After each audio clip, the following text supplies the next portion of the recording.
परियों की कहानी राजा और चुड़ैल। बहुत समय पहले की बात है। तेज प्रतापपुर में एक राजा रहता था जिसका नाम राजा वीर नारायण था। वह राजा बहुत ही पराक्रमी था। उसके पराक्रम की गूंज आसपास के सभी राज्य में थी। वह बहुत ही वीर साहसी और निडर राजा था और दयालु भी था। उसके लिए प्रजा ही सब कुछ था। वह अपनी प्रजा से बहुत प्यार करता था। राजा वीर नारायण को जानवरों से बहुत प्रेम था। राजा वीर नारायण का एक पुत्र भी था जिसका नाम राजकुमार विक्रम था। राजकुमार विक्रम भी बहुत ही साहसी और शिकार करने का बहुत शौकीन था। राजकुमार विक्रम को शिकार करना बहुत अच्छा लगता था, लेकिन अपने पिता के कारण वो शिकार नहीं कर पाता था क्योंकि उसके पिताजी पशु प्रेमी थे। राज्य के समीप एक जंगल था। वह जंगल बहुत ही डरावनी और भूतिया था क्योंकि उस जंगल में ही सारे चुड़ैल रहती थी। वो चुड़ैल बहुत ही खतरनाक थी जो कि उसमें जंगल के अंदर जाता शाम को रोते ही वापस आ जाता था क्योंकि रात में होते ही वे चुड़ैल बहुत ही डरावनी थी। एक दिन राजा वीर नारायण को कुछ काम से पड़ोसी राज्य जाना पड़ा और राज्य की देखभाल राजकुमार विक्रम को सौंप दी। राजकुमार विक्रम इसी मौके का फायदा उठाकर शिकार करने चले गए। जब वह शिकार करने निकला तब रास्ते में उसे एक हिरन मिला। वह हिरण का पीछा करते जंगल के अंदर घुस गया। देखते ही देखते राजकुमार विक्रम जंगल के बहुत अंदर चला गया और हिरन उसकी आंखों से ओझल हो गया। जब राजकुमार विक्रम निराश होकर वापस लौट रहे थे तो रास्ता भटक चुका था।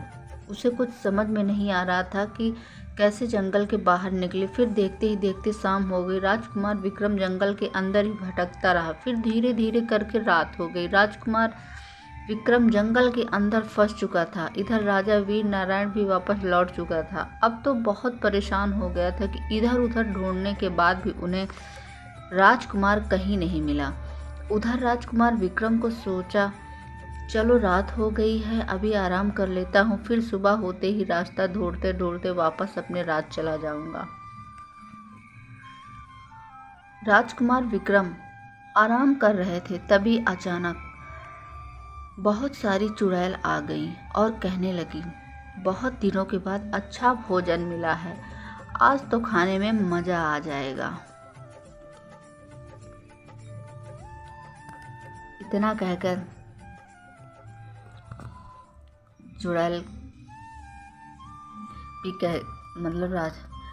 राजकुमार विक्रम चुड़ैलों को अचानक से देखकर घबरा गया, लेकिन फिर भी उसे हिम्मत से काम लिया और चुड़ैलों को बोला, ए चुड़ैल, यहाँ से भाग जा, नहीं तो मैं तुम्हें लोगों को मार डालूंगा। चुड़ैल बहुत गुस्सा हो गई और राजकुमार विक्रम के ऊपर हमला करने लगी, लेकिन राजकुमार विक्रम ने भी अपना साहस का परिचय दिखाया और चुड़ैलों को डट कर मुकाबला किया।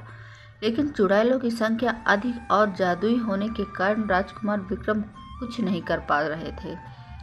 फिर कुछ समय मुकाबला करने के बाद चुड़ैल ने राजकुमार विक्रम को हरा दिया और उसे जख्मी करके नीचे गिरा दिया। अब वह बुरी तरह घायल हो चुका था और उसके अंदर लड़ने के लिए ताकत भी नहीं बचा था। चुड़ैल जैसे ही राजकुमार को मारने वाले थे तभी अचानक एक सुंदर सी परी आई। वह परी बहुत ही खूबसूरत थी और उसके खूबसूरत पंख भी बहुत चमक रहे थे। चुड़ैल परी को देखकर बहुत गुस्से में आ गई और सभी चुड़ैलों से मिलकर परी पर हमला किया, लेकिन परी ने अपनी जादुई सितारा छड़ी से चुड़ैल एक ही बार में काम तमाम कर दिया और राजकुमार विक्रम को बचा लिया और ठीक कर दिया। राजकुमार विक्रम ने परी से कहा, आपका बहुत बहुत धन्यवाद परी। फिर परी मुस्कुराई और वहां से अपने खूबसूरत पंखों के सहारे उड़ गई। फिर सुबह होते ही राजकुमार विक्रम अपने राज्य वापस लौट गए आए।